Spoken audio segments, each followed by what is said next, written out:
Students, till now we have studied what is democracy and what are the four features of democracy. Now we are moving to the second part of our chapter, that is why democracy. तो देखिए ये जो जितना part given है ना, इसके अंदर ये वाला आपको खुद पढ़ना है, इसमें कोई ऐसी इंपॉर्टेंट बात नहीं है। बस इसमें देखिए क्वेश्चन से ही पता चल रहा है कि वाई डेमोक्रेसी, यानी कि हमने डेमोक्रेसी को क्यों अडॉप्ट करें हम, ठीक है ना। तो इसके अंदर कुछ रीजन, फर्स्ट हेडिंग है आर्ग्यूमेंट अगेंस्ट डेमोक्रेसी, यानी कि कुछ आर्ग्यूमेंट है अगेंस्ट डेमोक्रेसी, यानी कि क्या है, आपसे पूछा जा सकता है what are the argument against democracy, या इससे आपसे पूछा जा सकता है what are the disadvantages of democracy, या आपसे पूछा जा सकता है what are the demerits of democracy, या आपसे पूछा जा सकता है what are the limitations of democracy, यानी कि डेमोक्रेसी की कमियां क्या हैं, ठीक है ना, उसके नुकसान क्या हैं डेमोक्रेसी के। तो इस हेडिंग के अंदर हम वो पढ़ेंगे। और जब भी आपसे पूछा जाए what are the limitations, what are the demerits और what are the disadvantages and what are the argument against democracy, तो आपको ये 5 पॉइंट्स लिख के आने हैं जो इसके अंदर लिखे हुए हैं, ये ब्लू पॉइंट्स है जो टिक हुए हैं। तो अब हम इन पॉइंट्स को पढ़ेंगे और समझने की कोशिश करेंगे। This conversation has most of the arguments that we routinely hear against democracy, let us go over some of this arguments. ये कह रहे हैं कि इस कन्वर्सेशन के अंदर कुछ ऐसे आर्ग्यूमेंट है जो हम बहुत डेली मतलब हियर करते हैं अगेंस्ट डेमोक्रेसी के। तो फर्स्ट आर्ग्यूमेंट देखिए आप क्या है, leaders keep changing in a democracy, this leads to instability. ये कह रहे हैं कि डेमोक्रेटिक गवर्नमेंट के अंदर जो है ना, जो लीडर्स होते हैं वो चेंज होते रहते हैं। जैसे आपने देखा होगा आज अब बीजेपी है, बीजेपी से पहले कौन थी, कांग्रेस, और अब देखो अब कोई और से भी गवर्नमेंट आ सकती है। तो हमारे यहाँ पे क्या है, लीडर्स चेंज हो रहे हैं। लीडर्स चेंज होने की वजह से क्या आती है, इनस्टेबिलिटी। इनस्टेबिलिटी यानी कि अस्थिरता। देखो कुछ प्लान एंड पॉलिसीज़ होंगी जो गवर्नमेंट किसने बनाई होंगी, कांग्रेस ने बनाई होंगी, लेकिन बीजेपी का वर्क करने का थोड़ा सा स्टाइल अलग होगा, तो वो किसी और तरह से उन चीज़ों को इम्प्लीमेंट करेंगी। फिर बीजेपी के बाद कोई और गवर्नमेंट आएगी, वो उन्हें अलग तरह से फॉलो करेगी। तो इस तरह से क्या होता है कि जो पॉलिसीज़ हैं वो अच्छे से इम्प्लीमेंट नहीं हो पाती हैं। इसी वजह से क्या आती रहती है, इनस्टेबिलिटी। तो डेमोक्रेटिक गवर्नमेंट के अंदर क्या होते हैं, जो लीडर्स होते हैं वो चेंज होते रहे हैं, जिसकी वजह से इनस्टेबिलिटी आती है। Democracy is all about political competition and power play, there is no scope for morality. देखो डेमोक्रेसी के अंदर क्या है, पॉलिटिकल कॉम्पिटिशन और पावर प्ले, यानी कि हर कोई चाहता है, हर पार्टी चाहती है हम जीत जाएँ, और उसके लिए वो बहुत ज़्यादा अनफेयर मीन्स का भी यूज़ करते हैं। वहाँ पे मॉरलिटी के कोई यूजेस नहीं है, ठीक है ना, मॉरलिटी को कोई ध्यान नहीं रखता है। जैसे आप सुनते भी होंगे कि बहुत सारे जो लीडर्स हैं वो कास्ट का यूज़ करते हैं, ठीक है ना, बहुत सारे लोग रिलीजन का यूज़ करते हैं पॉलिटिक्स के अंदर, ठीक है ना। वो कुछ मॉरलिटी या ये नहीं देखते कि हमारी कंट्री डेवलप कैसे होगी, या डेवलपमेंट से रिलेटेड बातें करें। वो क्या करते हैं, जो हमारी कंट्री है उसे कास्ट के नाम पे डिवाइड करते हैं, रिलीजन के नाम पे डिवाइड करते हैं, लैंग्वेज के बेसिस पे डिवाइड करते हैं, ठीक है ना। तो वहाँ मॉरलिटी की कोई स्कोप नहीं है डेमोक्रेटिक कंट्री के अंदर, क्योंकि उसमें क्या है, political competition and power play. So many people have to be consultated in a democracy that it leads to delay. देखो डेमोक्रेसी के अंदर जो है ना, बहुत ज़्यादा डिस्कशंस होते हैं, बहुत ज़्यादा कंसल्टेशंस होती हैं कोई भी डिसीजन लेने से पहले। ये नहीं कि जीएसटी एकदम से इम्प्लीमेंट कर दिया गया, उससे पहले बहुत सारी मीटिंग्स होंगी, ठीक है ना। प्लानिंग कमीशन उन्हें रीड करेगी, लोकसभा में पास होगा, राज्यसभा में पास होगा, फिर प्रेसिडेंट उसे मंजूरी देगा, तब जाके हमारे यहाँ पे कोई लॉ इनेक्ट होता है। तो इसमें क्या होता है, बहुत ज़्यादा डिले हो जाता है, ठीक है ना। तो डेमोक्रेसी के अंदर क्या होते हैं, बहुत ज़्यादा जो डिसीजन होते हैं बहुत डिले होते हैं। जबकि एक डिक्टेटरशिप कंट्री के अंदर डिक्टेटर क्या होगा, बस एकदम से कह देगा कल से ये पॉलिसी इंप्लीमेंट होनी है, ठीक है ना। तो ये हाँ, इसमें डेमोक्रेसी की ये भी क्या है डिसएडवांटेज, कि इसके अंदर जो डिसीजन है वो बहुत डिले हो जाते हैं। Elected leaders do not know the best interest of the peoples, it leads to bad decisions. देखो जो जिन्हें लीडर्स को इलेक्ट किया है लोगों ने, उन्हें यही नहीं पता कि लोगों की विशेस क्या हैं, नीड्स क्या हैं, इंटरेस्ट क्या हैं। तो इस वजह से वो लोगों के लिए अच्छे डिसीजन नहीं ले पाते हैं। ऐसा क्यों होता है, क्योंकि देखिए वो रिच क्लास से बिलोंग करते हैं, उन्हें पुअर क्लास के लोगों की जो है ना प्रॉब्लम्स का पता नहीं होता, ना ज़रूरतों को पता होता, इस वजह से वो बैड डिसीजंस ले लेते हैं। Democracy leads to corruption for it is based on electoral competition. देखो डेमोक्रेसी से क्या भी होता है, डेमोक्रेसी के अंदर करप्शन भी होता है, क्योंकि इसके अंदर देखो क्या है, इलेक्टोरल कंपटीशन, यानी कि हर कोई चाहता है कि हमें सब वोट करें। तो इसके अंदर क्या किए जाते हैं, वोट्स खरीदे जाते हैं कुछ लोगों के, जो गरीब लोग होते हैं या कोई भी लोग होते हैं, उनसे क्या करते हैं, पैसे दे के उनके वोट को ख़रीद लिया जाता है। इसी वजह से इसके अंदर करप्शन भी होता है। अब जब उन्होंने वोट खरीदे हैं, तो जब वो पावर में आएंगे उस पैसे को वो वापस भी लेंगे, ठीक है ना, करप्शन करके। Ordinary people don't know what is good for them, they should not decide anything. देखो जो आम आदमी है, ठीक है ना, जो इसमें आम आदमी से मतलब जो इलिटरेट पीपल है, उन्हें ये नहीं पता होता कि उनके लिए बेस्ट क्या है। वो कास्ट के बेसिस पे, रिलीजन के बेसिस पे, लैंग्वेज के बेसिस पे वोट दे देते हैं, और इसकी वजह से जो अच्छे पीपल होते हैं वो गवर्नमेंट के अंदर नहीं आ पाते हैं, पावर के अंदर नहीं आ पाते हैं, ठीक है ना। इसी तरह देखो जैसे ग्रीक वगैरह था, ग्रीक के अंदर सिर्फ वही लोग जो एजुकेटेड होते थे उन्हीं को वोटिंग देने का अधिकार था। क्लियर है इतनी बात? अब देखो, are there some other argument against democracy then you can think of? Which of this argument applies mainly to democracy? Which of this can apply to misuse of any form of government? Which of this do you agree with? तो बस इसमें यही कह रहा है कि कुछ और भी आर्ग्यूमेंट्स हैं जो तुम बता सकते हो जो डेमोक्रेसी के अगेंस्ट हैं, ठीक है ना। Clearly democracy is not magical solution for all the problems, it has not ended poverty in our country and in other parts of the world. Democracy as a form of government only ensures that people take their own decision. This does not guarantee that their decisions will be good. People can make mistakes. Involving the people in these decisions does lead to delay in decision making. It is also true that democracy leads to frequent changes in leadership. Sometimes these can set back big decision and affect of government efficiency. तो देखिए जो हमने argument against democracy में पढ़े हैं वही इस paragraph के अंदर बता रखा है, बस थोड़ा सा चेंज किया हुआ है इसके अंदर। देखो डेमोक्रेसी जो है ना, मतलब ये कह रहे हैं कि सारी प्रॉब्लम का सॉल्यूशन नहीं है, ठीक है ना, रामबाण नहीं है कि हर चीज़ का सॉल्यूशन हो डेमोक्रेसी। देखो आज भी डेमोक्रेसी है हमारी कंट्री के अंदर, देखो लेकिन पॉवर्टी कितनी ज़्यादा है, और भी बहुत सारी कंट्रीज़ हैं जिन वर्ल्ड के अंदर जहाँ पे डेमोक्रेसी है लेकिन उसके बावजूद भी पॉवर्टी बहुत ज़्यादा रैम्पेंट है, यानी कि बहुत ज़्यादा है वहाँ पे पॉवर्टी। डेमोक्रेसी बस ये इंश्योर करती है कि जितने भी पीपल हैं वो डिसीज़न मेकिंग के अंदर पार्टिसिपेट करेंगे, लेकिन इस बात की गारंटी नहीं करती कि जो डिसीज़न होगा वो अच्छा होगा, क्योंकि देखो लोगों से भी गलतियाँ हो सकती हैं, और इस वजह से जब इतने सारे लोग इसके अंदर इन्वॉल्व रहते हैं डिसीज़न मेकिंग के अंदर तो इसके अंदर डिलेज भी आते हैं। और इस जैसे हमने पढ़ा था कि जो इसके अंदर लीडरशिप होते हैं वो फ्रीक्वेंट चेंज होते रहते हैं, यानी कि बार बार चेंज होते रहते हैं जो लीडर्स होते हैं, और कभी कभी ऐसे डिसीजंस भी ले लिए जाते हैं, ठीक है ना, मतलब बड़े बड़े डिसीजंस भी क्या हो जाते हैं, बहुत ज़्यादा डिले हो जाते हैं, जिसकी वजह से कंट्री की डेवलपमेंट पे बहुत ज़्यादा फ़र्क पड़ता है। This argument shows that democracy of the kind we see that may not be an the ideal form of government, but that is not a question we face in real life. The real question we face is different. Is democracy better than other form of government that are therefore for us to choose them. तो देखो इन argument से हमें पता चलता है कि democracy जो है बेस्ट फॉर्म ऑफ गवर्नमेंट नहीं है, यानी कि दुनिया की सबसे अच्छी तरीका नहीं है किसी कंट्री को रूल करने का डेमोक्रेसी। लेकिन क्वेश्चन ये नहीं है कि डेमोक्रेसी सबसे अच्छा है या नहीं है, क्वेश्चन ये है कि जो हमारे पास अल्टरनेटिव है, यानी कि जो हमारे पास चॉइसेस हैं, क्या अदर फॉर्म ऑफ गवर्नमेंट से बेहतर है या नहीं है, बेटर देखना है हमें, ठीक है ना। डेमोक्रेसी भी बेस्ट फॉर्म ऑफ गवर्नमेंट नहीं है, हमें आगे जाके पता चलेगा डेमोक्रेसी दूसरी फॉर्म ऑफ गवर्नमेंट से बेटर है कि नहीं है। तो ये तो हमने पढ़ा आर्ग्यूमेंट्स अगेंस्ट डेमोक्रेसी, और इसके अंदर हमें ये नहीं देखना है कि डेमोक्रेसी दुनिया के अंदर सबसे अच्छी है, हमें ये देखना है कि डेमोक्रेसी जो other form of government available है उनसे अच्छी है या नहीं है। तो ये तो हमने पढ़े आर्ग्यूमेंट्स अगेंस्ट डेमोक्रेसी। इस हिसाब से एक ही क्वेश्चन पूछा जाएगा, what are the arguments against democracy, what are the disadvantage of democracy, what are the limitation of democracy, what are the demerits of democracy.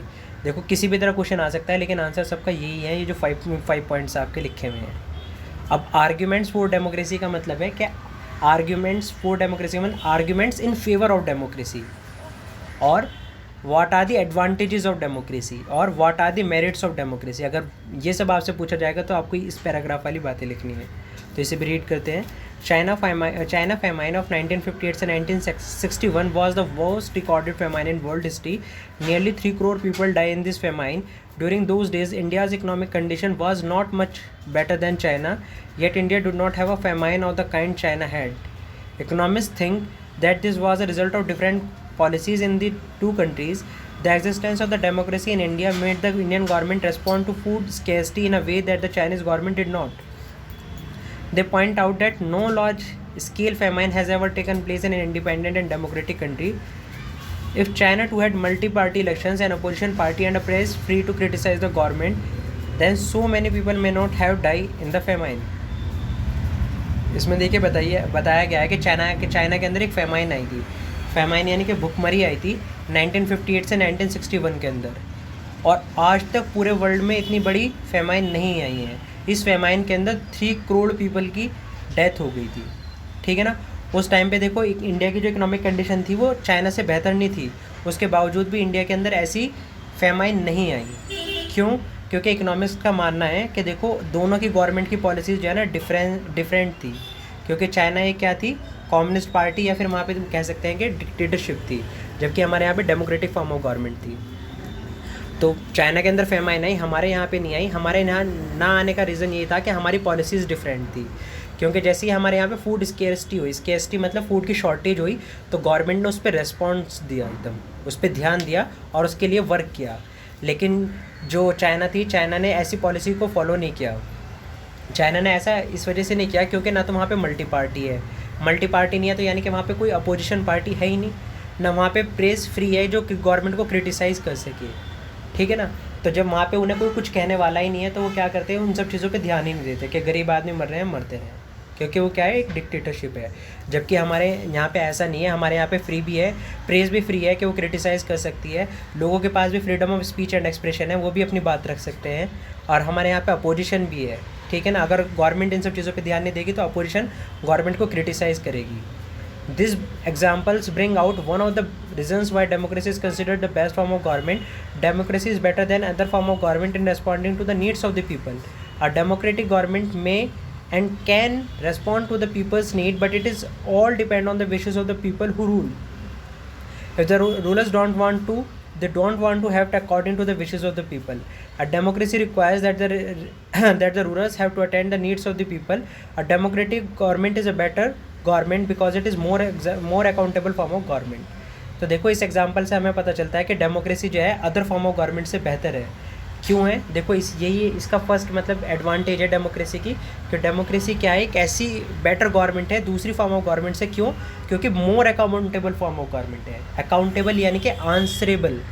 देखो अगर हमारे यहाँ पे आज पेट्रोल के प्राइस हाइक हो रहे हैं तो हम किससे पूछते हैं, गवर्नमेंट से पूछते हैं, ठीक है ना। अपोजिशन भी इस बात को रखती है, मीडिया भी इस बात को रखती है, जो फ्रीडम जो लोग हैं वो भी प्रोटेस्ट करते हैं। जैसे हमारी कंट्री के अंदर CNRC आया या फार्मर्स बिल आए, उसके अगेंस्ट लोगों ने प्रोटेस्ट करे, मीडिया ने उसे शो किया, अपोजिशन पार्टी ने उसे क्वेश्चन किए, और उन सब चीज़ों को आंसर किसे करना पड़ा, गवर्नमेंट को, क्योंकि हमारे यहाँ पे जो गवर्नमेंट है वो क्या है, अकाउंटेबल है, उसे जवाब देना पड़ेगा, ठीक है ना। इसी वजह से डेमोक्रेसी दूसरी फॉर्म ऑफ गवर्नमेंट से बेहतर है। अब देखो चाइना के अंदर ऐसा ही नहीं था, देखो 3 करोड़ पीपल मर गए, उसके बावजूद भी ना मीडिया ने गवर्नमेंट से कोई क्वेश्चन किया, ना वहाँ अपोजिशन पार्टी है ही नहीं, ना वहाँ के लोगों ने कोई क्वेश्चन किया, क्योंकि वो क्या थी, एक डिक्टेटरशिप थी, वहाँ पे एक कम्युनिस्ट पार्टी थी, ठीक है। ये तो था इसका फर्स्ट कि क्यों democracy other form of government से बेहतर है, क्योंकि ये क्या है, more accountable form of government है। अब दूसरा पढ़ते हैं, there is another reason why democracy should lead to better decision than any non democratic government. Democracy is based on consultation and discussion. A democratic decision always involve many person discussions and meetings. When a number of people put their heads together, they are able to point out possible mistakes in any decision. This takes time, but there is a big advantage in taking time over important decision. This reduces the chances of rash or irresponsible decision. Thus, democracy improves the quality of decision making. तो दूसरा reason बताया गया है क्यों democracy other form of government से बेहतर है। क्यों, democracy improves the quality of decision making, यानी कि जो डेमोक्रेसी के अंदर डिसीजंस लिए जाते हैं वो बहुत क्वालिटेटिव डिसीजन लिए जाते हैं, बहुत अच्छे डिसीजन लिए जाते हैं। और ऐसा होता क्यों है, क्योंकि डेमोक्रेसी किसके ऊपर बेस्ड है, कंसल्टेशन एंड डिस्कशन। डेमोक्रेसी के अंदर बहुत बार कंसल्ट किया जाता है, बहुत ज़्यादा डिबेट होती है, डिस्कशन होती है, उसके बाद डिसीजन लिए जाते हैं। जैसे मैंने बताया, कोई बिल इंट्रोड्यूस करेगा पहले लोकसभा के अंदर, फिर वो प्लानिंग कमीशन के पास जाएगा, प्लानिंग कमीशन उसे कई मंथ तक स्टडी करेगा, फिर वो लोकसभा में पास होगा, फिर राज्यसभा में पास होगा, उसके बाद वो प्रेसिडेंट के पास जाएगा, प्रेसिडेंट उसे असेंट देगा। अब देखो जब इतने ज़्यादा किसी चीज़ पर डिस्कशन और कंसल्टेशन हो जाता है तो उसमें मिस्टेक्स की जो पॉसिबिलिटी है वो बहुत कम हो जाती है। देखो इसमें टाइम तो लगता है, लेकिन इस टाइम लेने के बाद जो डिसीज़न आता है एक बहुत क्वालिटेटिव डिसीज़न आता है। तो सेकंड रीज़न क्या है क्यों democracy is better than other form of government, because democracy improves the quality of decision making, क्योंकि डेमोक्रेसी जो डिसीजन है उसकी क्वालिटी को इम्प्रूव कर देती है। अब थर्ड हम इसका पढ़ेंगे, argument in favour of democracy. This is related to the third argument, democracy provide a method to deal with differences and conflicts. In any society, people are bound to have differences of opinion and interest. These differences are particularly sharp in a country like ours, which has an amazing social diversity. People belong to different regions, speak different languages, practice different religions, and have different castes. They look at the world very differently and have different preferences. The preference of one group can clash with those of other groups. How do we resolve such a conflict? The conflict can be resolved by brutal power. which group is more powerful will dictate its terms and other will have to accept that, but that would lead to resentment and unhappiness. Different group may not be able to live together for long in such a way. Democracy provides the only peaceful solution to these problems. In democracy, no one is permanent winner, no one is permanent loser. Different groups can live with one another peacefully. In a diverse country like India, democracy keeps on changing together. तो democracy देखो third argument क्यों बेहतर है other form of government से, क्योंकि democracy provides a method to deal with differences and conflict, यानी कि democracy हमें एक ऐसे मेथड प्रोवाइड करती है जिससे हम डिफरेंसेस और कॉन्फ्लिक्ट को अवॉइड कर सकते हैं. डिफरेंसेस यानी कि देखो हमारे यहाँ पे देखिए हमारे यहाँ पे नहीं पूरे वर्ल्ड के अंदर अलग अलग ओपिनियन के लोग रहते हैं, अलग अलग इंटरेस्ट को फॉलो करने वाले लोग रहते हैं. जैसे हर जगह क्या है, डिफरेंट लैंग्वेजेस हैं, डिफरेंट रिलीजन्स हैं, डिफरेंट कास्ट्स हैं, ठीक है ना. तो हर जगह कोई ना कोई सोशल डाइवर्सिटी है. और देखो हमारी कंट्री के अंदर तो बहुत सारी डाइवर्सिटी है, बहुत ही ब्यूटीफुल कंट्री है हमारी डाइवर्सिटी को लेके, ठीक है ना. देखो हमारे यहाँ पे जो है ना डिफरेंट लैंग्वेजेस हैं, डिफरेंट रीजन्स हैं, डिफरेंट रिलीजन्स हैं, डिफरेंट कास्ट्स हैं. तो देखो जब इतने सारे लोग होते हैं ना, इतनी सोशल डाइवर्सिटी होती है, तो उनके अंदर कॉन्फ्लिक्ट होने के चांसेस बहुत ज़्यादा होते हैं, ठीक है ना. तो ऐसे में कॉन्फ्लिक्ट को दबाने का यानी कि सॉल्व करने का तरीका क्या हो सकता है, ब्रूटल पावर भी हो सकती है. यानी कि हम क्या करें, जो वहाँ पे मेजॉरिटी में है उसकी बात को मान लें और जो माइनॉरिटी में है उनकी सुने ही ना, ठीक है ना. लेकिन अगर हम ऐसा करेंगे तो ऐसा करने से दूसरे ग्रुप को, जो माइनॉरिटी ग्रुप है, उसमें रिसेंटमेंट एंड अनहैप्पीनेस आएगी, वो नाखुश हो जाएंगे. और जो इस तरह जो है ना, जो डिफरेंट ग्रुप्स हैं वो एक साथ अच्छे से और खुशी से नहीं रह सकते हैं. तो डेमोक्रेसी इसका एक पीसफुल सॉल्यूशन प्रोवाइड करती है. कैसे प्रोवाइड करती है कि क्योंकि डेमोक्रेसी के अंदर ना ही तो कोई परमानेंट विनर है, ना कोई परमानेंट लूज़र है. यानी कि डेमोक्रेसी जो है ना रेस्पेक्ट करती है डिफरेंसेस को.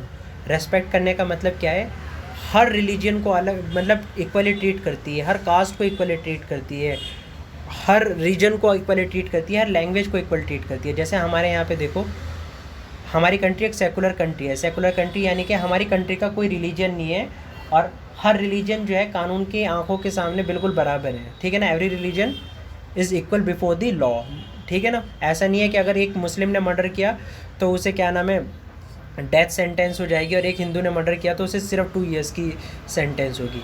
दोनों के लिए क्या है, पनिशमेंट बिल्कुल सेम है. क्लियर है.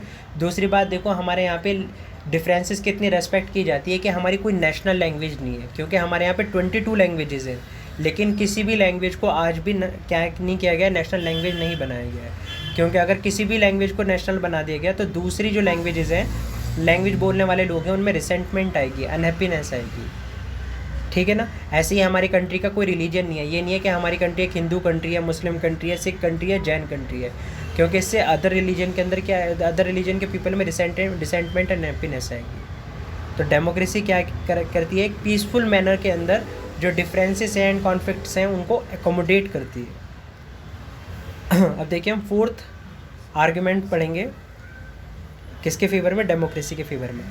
These 3 arguments were about the effects of democracy on the quality of government and social life, but the strongest argument for democracy is not about what democracy does to the government.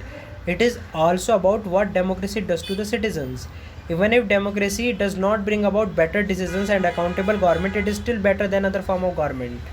Democracy enhances the dignity of the citizens. As we discussed about, democracy is based on the principle of political equality, on recognizing that the poorest and the least educated has the same status as the rich and the educated. People are not subjects of a rulers, they are the rulers themselves. Even they when they make mistakes, they are responsible for their mistakes.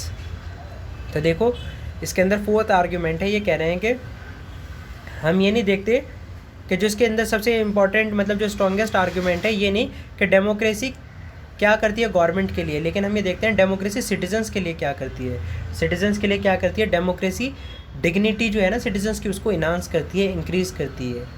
और कैसे करती है, by giving political equality, ठीक है ना. क्या देके, political equality. Political equality क्या मतलब है कि देखो जो हमारे यहाँ पे बहुत ज़्यादा पूरे सेक्शन से बिलोंग करते हैं या जो बहुत लीस्ट एजुकेटेड हैं, ठीक है ना, जो बहुत गरीब हैं और पढ़े लिखे नहीं हैं, उन्हें भी वही स्टेटस मिलता है जो एक रिच पीपल और एक एजुकेटेड पीपल को मिलता है.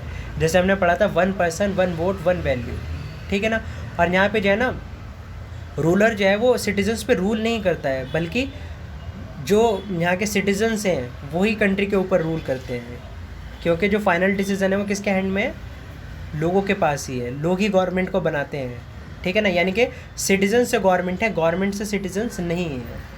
तो इससे जो है जो इंडिविजुअल्स हैं उनकी जो डिग्निटी है वो इन्हांस होती है, इम्प्रूव होती है। क्यों, देखो जब सिटीजन्स की वजह से गवर्नमेंट है तो गवर्नमेंट को सिटीजन्स के नीड की, उनके राइट्स की रेस्पेक्ट करनी पड़ती है। इसी वजह से डेमोक्रेटिक गवर्नमेंट के अंदर सिटीजन्स के पास बेसिक राइट होते हैं, जैसे freedom of speech and expression, ठीक है ना, वो प्रोटेस्ट भी कर सकते हैं। ऊपर से गवर्नमेंट उन्हें बेसिक फैसिलिटीज़ भी प्रोवाइड करती है, जैसे हेल्थ, एजुकेशन, शेल्टर, फूड, ये सब चीज़ें। अब देखिए last, finally democracy is better than other form of government because it allow us to correct its own mistakes. As we see above, there is no guarantee that mistakes cannot be made in a democracy. No more form of government can guarantee that. The advantage in a democracy is that such mistakes cannot be hidden for long. There is a space for public discussion on these mistakes and there is a room for correction. Either the rulers have to change their decision or the rulers can be changed. This cannot be happen in a non-democratic country. तो देखो इसका last और सबसे एक और argument है favour में democracy के, democracy is better than other form of government. Democracy जो है अदर फॉर्म ऑफ गवर्नमेंट से बेहतर है क्योंकि ये हमें अपनी मिस्टेक्स को करेक्ट करने का एक मौका देता है। देखो जैसे ह्यूमन बींग है ये बहुत ज़्यादा चांसेस हैं कि ह्यूमन बींग से मिस्टेक्स हो जाए, लेकिन कोई भी गवर्नमेंट जो है ना उस मिस्टेक्स को सही करने का मौका नहीं देती है। लेकिन डेमोक्रेटिक गवर्नमेंट के अंदर हमें वो मौका मिलता है कि हम अपने मिस्टेक्स को सुधार सकें। देखिए अगर हमने किसी एक ऐसे रूलर को सेलेक्ट कर लिया जो एलिजिबल नहीं था, कैपेबल नहीं था, तो हमारे पास चांस है हम उसे नेक्स्ट इलेक्शन के अंदर क्या कर सके, चेंज कर दें। या फिर हमने एक रूलर को चूज़ किया लेकिन उसने पॉलिसीज़ जो है ना बहुत मतलब ऐसी बनाई जो लोगों के इंटरेस्ट के लिए ना हो, तो लोग बाग क्या कर सकते हैं, अगले इलेक्शन के अंदर उसे चेंज कर सकते हैं। तो यानी कि डेमोक्रेसी हमें अलाउ करती है कि हम अपनी मिस्टेक्स को करेक्ट कर सकें। Let us sum up it up, democracy can not give us everything and is not the solution to all problems, but it is clearly better than any other alternative that we know. It offers better chances of a good decision. It is likely to respect people's own wishes and allow different kinds of people to live together. Even when it fails to do some of these things, it allows a way of correcting its mistakes and offers some dignity to all citizens. That is why democracy is considered the best form of government. देखो अब हम इसे sum up करते हैं कि देखो democracy हर चीज़ को sort out नहीं कर सकती है, सारी प्रॉब्लम को सॉल्व नहीं कर सकती है। जैसे आज भी देखिए डेमोक्रेसी होने के बाद क्या है, बहुत ज़्यादा लोग जो है पुअर हैं, ठीक है ना। लेकिन देखो ये दूसरी फॉर्म ऑफ गवर्नमेंट से बहुत अच्छी है जो हमारे पास अल्टरनेटिव है, जैसे मोनार्की है, ओलिगार्की है, प्लूटोक्रेसी है, एरिस्टोक्रेसी है, डिक्टेटरशिप है, ऑटोक्रेसी है। उन सब फॉर्म ऑफ गवर्नमेंट से बेहतर है डेमोक्रेसी। क्यों? क्योंकि डेमोक्रेसी के अंदर जो डिसीजंस होते हैं वो क्वालिटेटिव डिसीजंस होते हैं, ये दूसरे के जो डिफरेंसेस हैं उन्हें रेस्पेक्ट करती है। साथ ही साथ अगर हम कोई ऐसा डिसीज़न लेने हैं, किसी ऐसे लीडर को चूज़ कर लें जो कैपेबल ना हो या फिर जो अपनी पॉलिसीज़ ऐसी बना रहा हो जो लोगों के इंटरेस्ट के लिए ना हो, तो हम उसे चेंज कर सकते हैं। इस वजह से हम कह सकते हैं democracy is better than other form of government. Okay, that's all for today, thank you.